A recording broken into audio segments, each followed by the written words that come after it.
कि भगवान यदि खाते हैं तो रोटियां कम क्यों नहीं होती, खीर कम क्यों नहीं होती, कम नहीं होती, इसका मतलब भगवान खाते नहीं हैं। अब आप कहते हैं खाते हैं भाव से, श्रद्धा से, तो ये श्रद्धा भाव कैसे सिद्ध करेंगे आप? आओ हम सिद्ध करके बताते हैं, साइंटिफिक लॉजिकली। बताओ ये क्या है?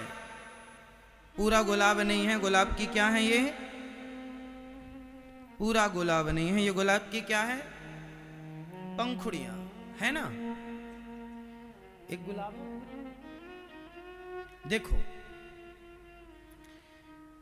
ये जो गुलाब है ना मेरी माँ, इस गुलाब की पंखुड़ियों में, मतलब गुलाब में खुशबू होती है कि नहीं? बताओ, गुलाब में खुशबू होती है या नहीं? जोर से। होती है। अब मैंने गुलाब की खुशबू ले ली और मैंने इसे तराजू पे रखा, सोने की तराजू। वाह, देखिए सुंदर, ये गुलाब है, खुशबू से भरा हुआ। मैंने समझाने के लिए बुलाया है, भैया ने तुरंत हेल्प की, इसके लिए धन्यवाद। देखिए, ये जो गुलाब है इसमें खुशबू है, मैंने खुशबू ले ली ना। अब मैंने फिर से इसको तराजू में रखा और माना कि इसका वजन 10 ग्राम है, माना कि फॉर एग्जाम्पल इसका वजन है माना कि 10 ग्राम।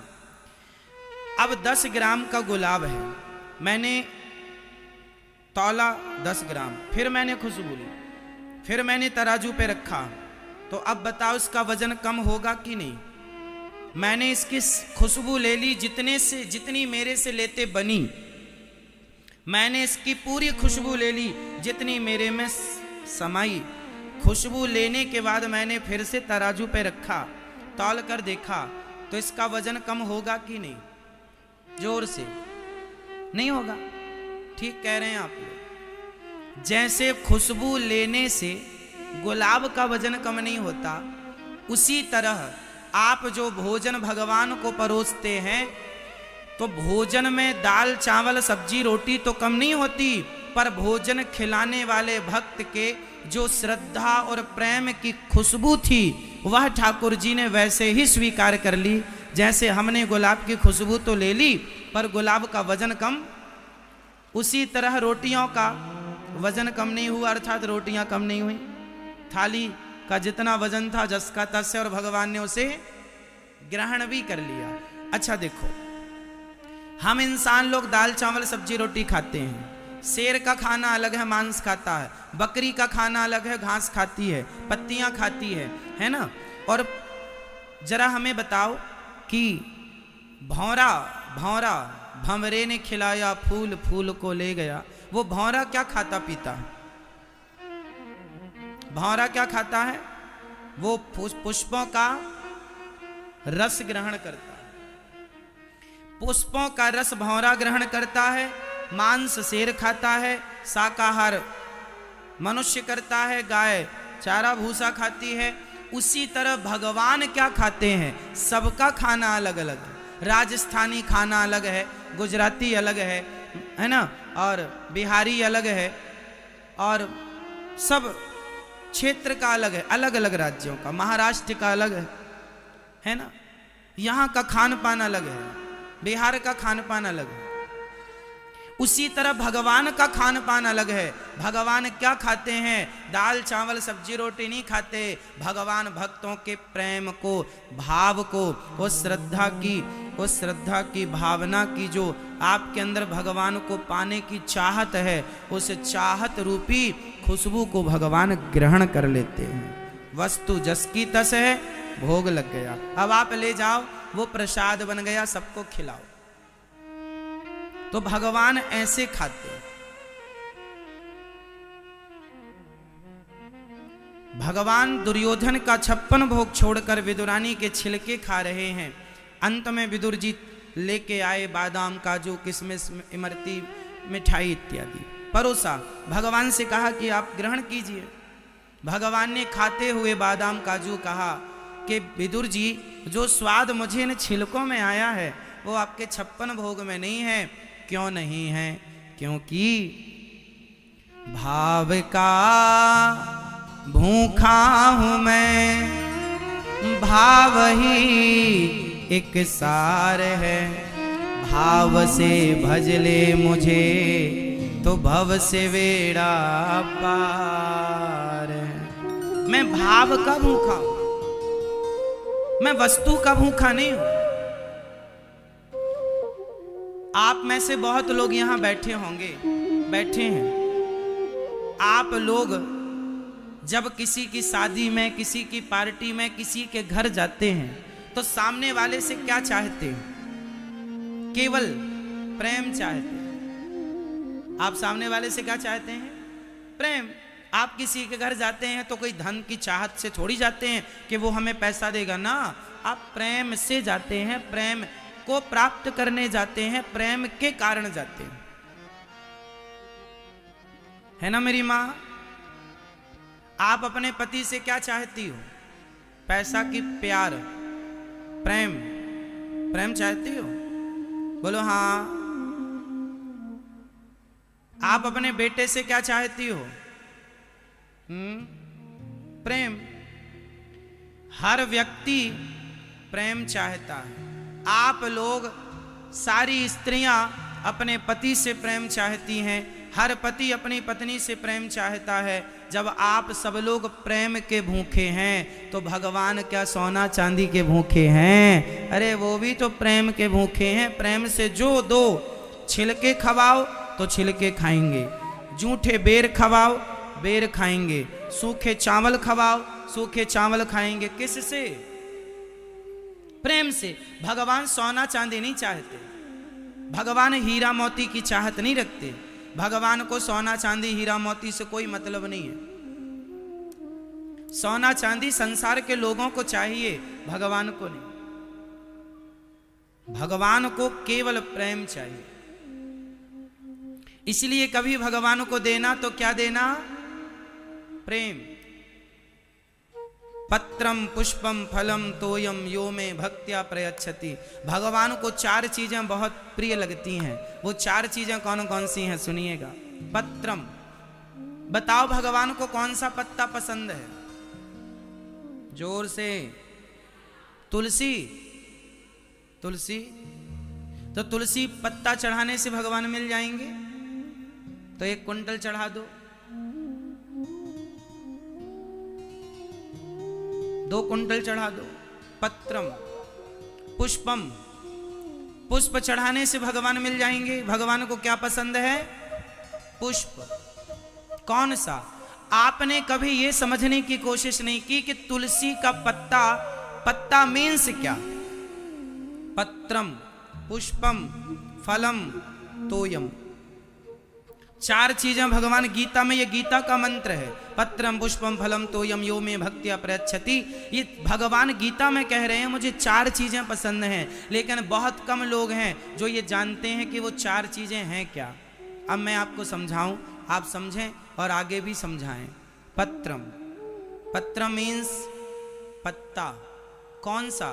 तुलसी का? ना। बिल्व पत्र? ना। समी पत्र? ना। और भी कोई आपको याद हो? ना। कौन सा पत्ता? पत्ता मीन्स ये है तुलसी का पत्ता। इसका वजन करने पर क्या वजन होगा तुलसी के पत्ते का? ना के बराबर है ना मेरी माँ। एक पत्ता छोटा सा तुलसी का आप उठाइए, क्या वजन है? ना के बराबर। कुछ तो होगा मिली में, पर ना के बराबर है। ये तुलसी का पत्ता भगवान को बड़ा प्रिय है। पत्ता का अर्थ ये नहीं कि तुलसी का पत्ता भगवान को चढ़ा दो तो भगवान हमसे खुश। ना मेरी माँ, समझो गहराई को। इस पत्ते की तरह जितना हल्का ये पत्ता है, अपने आप को इस पत्ते की तरह हल्का करके अपने आप को पत्ता बनाकर, हे प्रभु आज मैं तुलसी का पत्ता चढ़ाने नहीं आई, आज मैं अपने आप को पत्ता बनाकर अपने आप को आपके चरणों में समर्पित करने आई हूं या आया हूं। आपने तुलसी बहुत चढ़ाई, अपने आप को कब चढ़ाओगे? किसको चढ़ाना है? अपने। मैं तुलसी का पत्ता बन जाऊं तो तुम कब बनोगी तुलसी का पत्ता? आप कब बनोगे तुलसी का पत्ता? अपने आप को भी तो बनाओ तुलसी के पत्ते की तरह हल्का, बिल्कुल अपने आप को हल्का। मीन्स कपट छोड़ दो, क्रोध छोड़ दो, लोभ छोड़ दो, ये जो बोझा रखा है हटाओ, हल्के हो जाओ। निंदा, चुगली, ईर्ष्या, द्वेष, छल क्या मिल रहा है? त्याग दो और बिल्कुल पत्ता बनकर भगवान गोविंद देव जी के मंदिर जाया करो ना, तो तुलसी चढ़ाने नहीं, अपने आप को, हे नाथ आज मैं कुछ ना लाया, आज मैं अपने आप को आपके चरणों में समर्पित करने आया हूँ या आई हूँ, मुझे स्वीकार करो। बोलो हे गोविंद देव जी हमें स्वीकार कीजिए।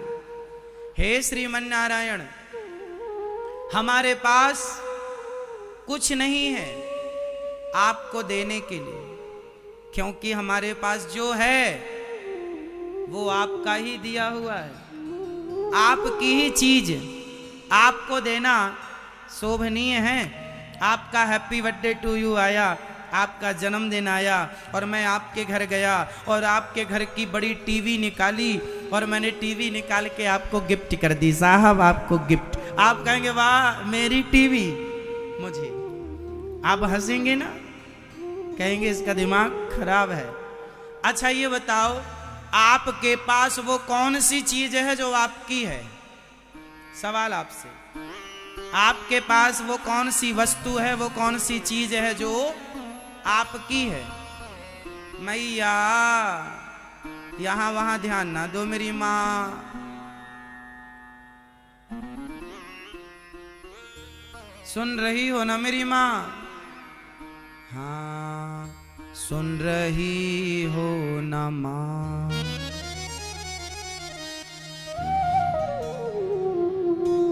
या सो रही हो माँ?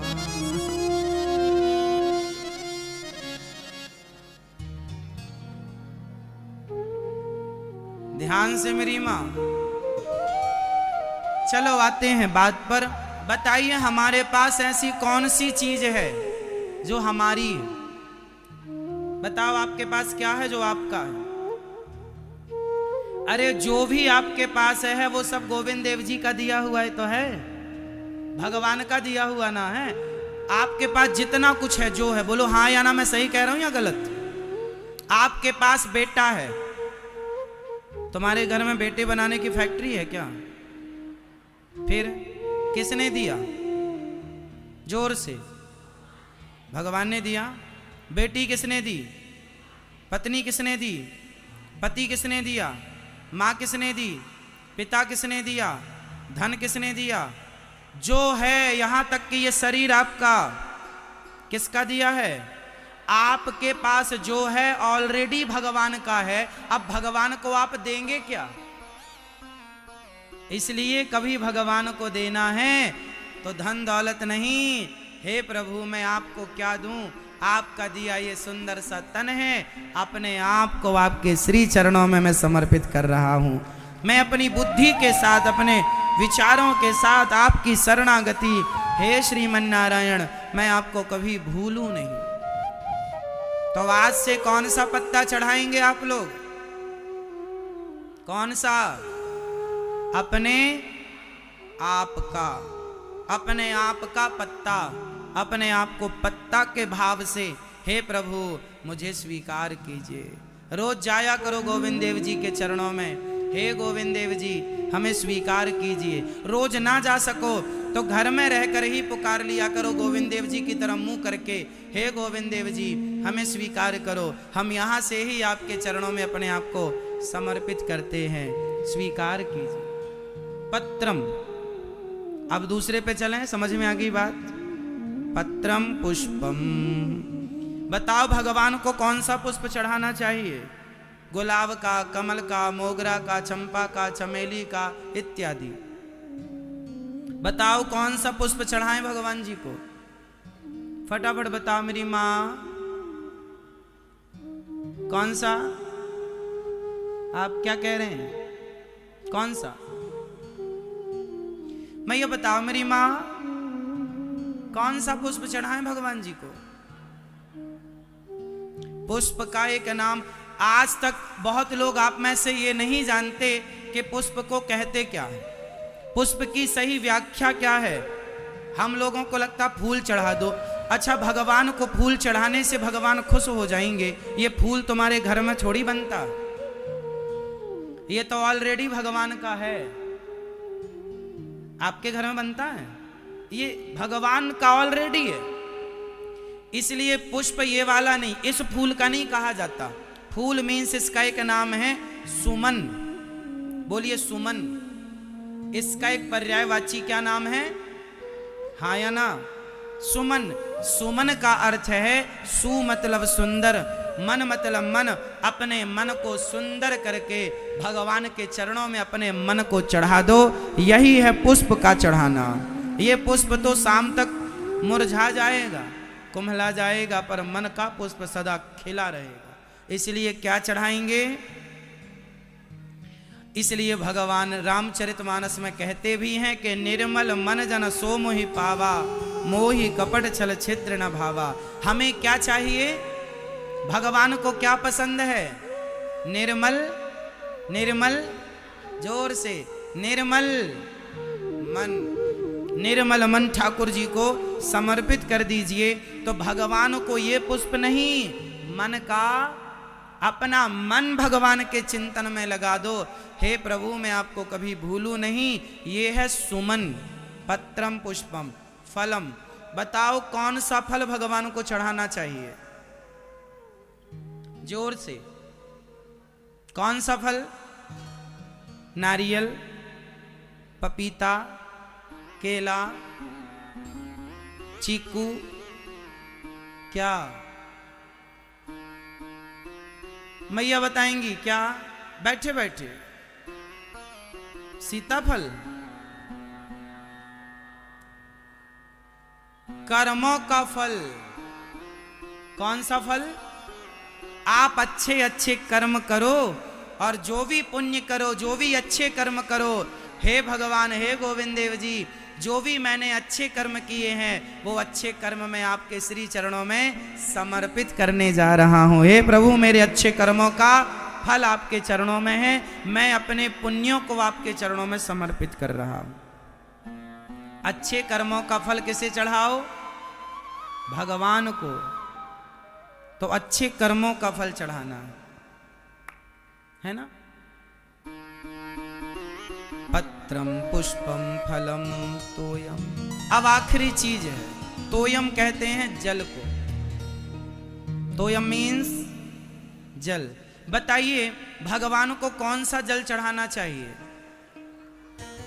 गंगा जल, नर्मदा जल, सरस्वती जी का जल, कावेरी जी का जल, यमुना माँ का जल? कौन सा जल? भगवान ना गंगा, ना यमुना, ना सरस्वती, ना सरयू, इनके जल से नहीं। इतना प्रेम करो भगवान से, इतना प्रेम करो भगवान से कि भगवान की याद में अपने आप आपकी आंखों से अश्रुधार बह जाए। वह नेत्रों का जल चाहिए भगवान को प्रसन्न करने के लिए।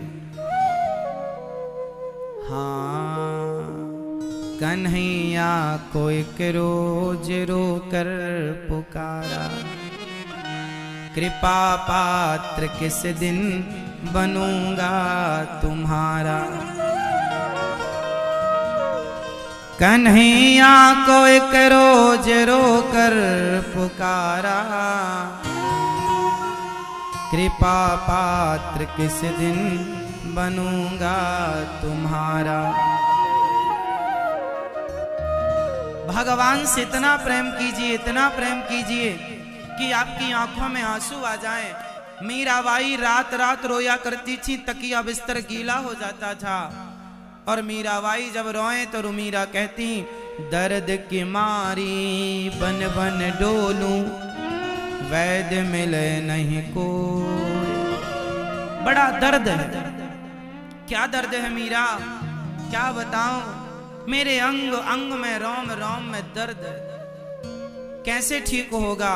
बोले जब वैद्य सांवरिया होए, जब श्याम सुंदर वैद्य बनकर मेरा इलाज करेंगे, तब मेरा दर्द ठीक होगा। वरना मेरे दर्द का कोई इलाज नहीं। वो कृष्ण के लिए रोया करती हैं मीराबाई, और आप भगवान के लिए। देखो, भगवान को सोना चढ़ा देना सरल है, चांदी चढ़ा देना सरल है, पैसे चढ़ा देना सरल है, पर भाव के दो आंसू चढ़ाना बड़ा कठिन है।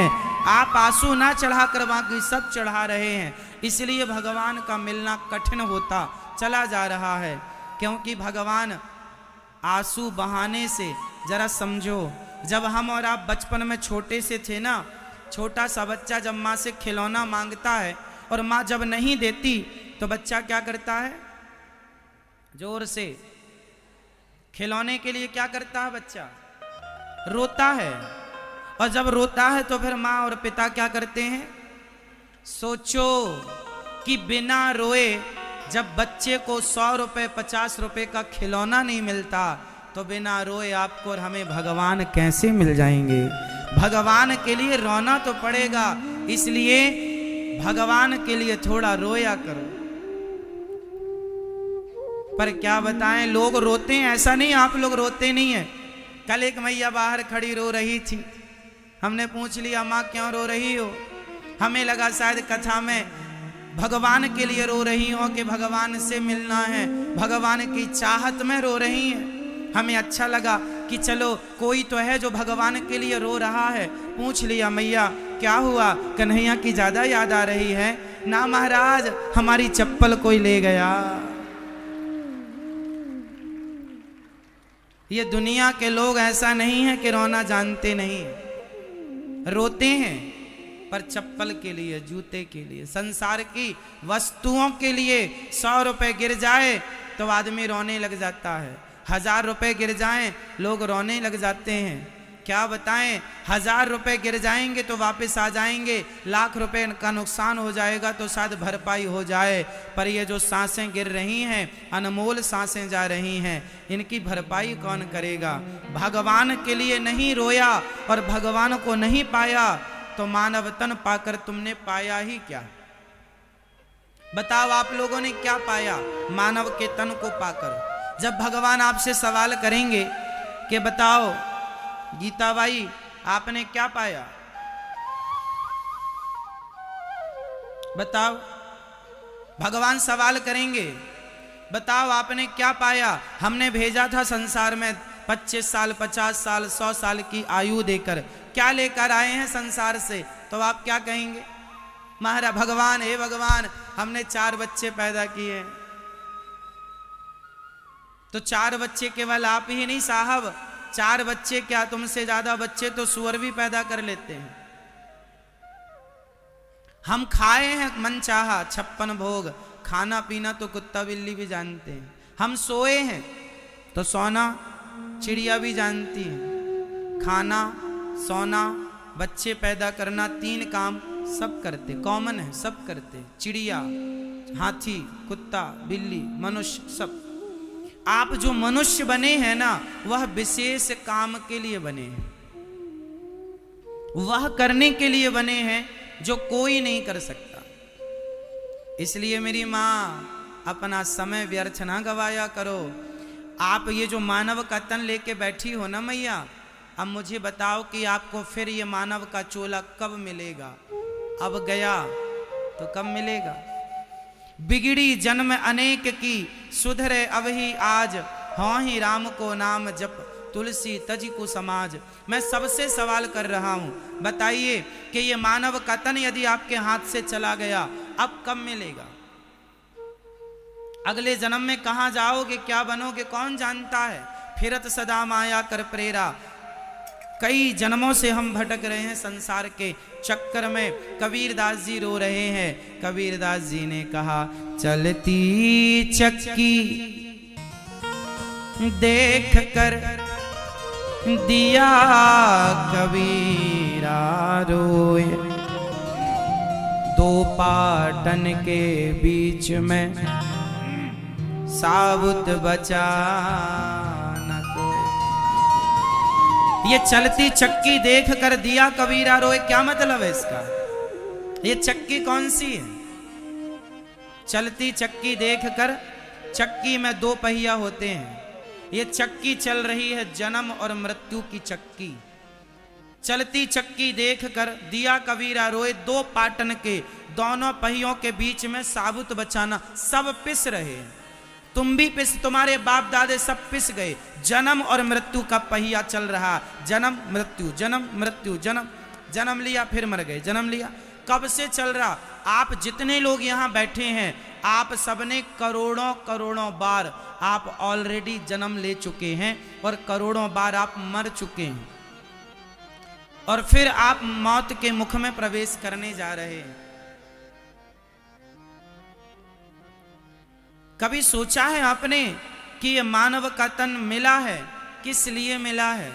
इसलिए संसार की चमक देख करके परेशान और पागल ना हुआ करो।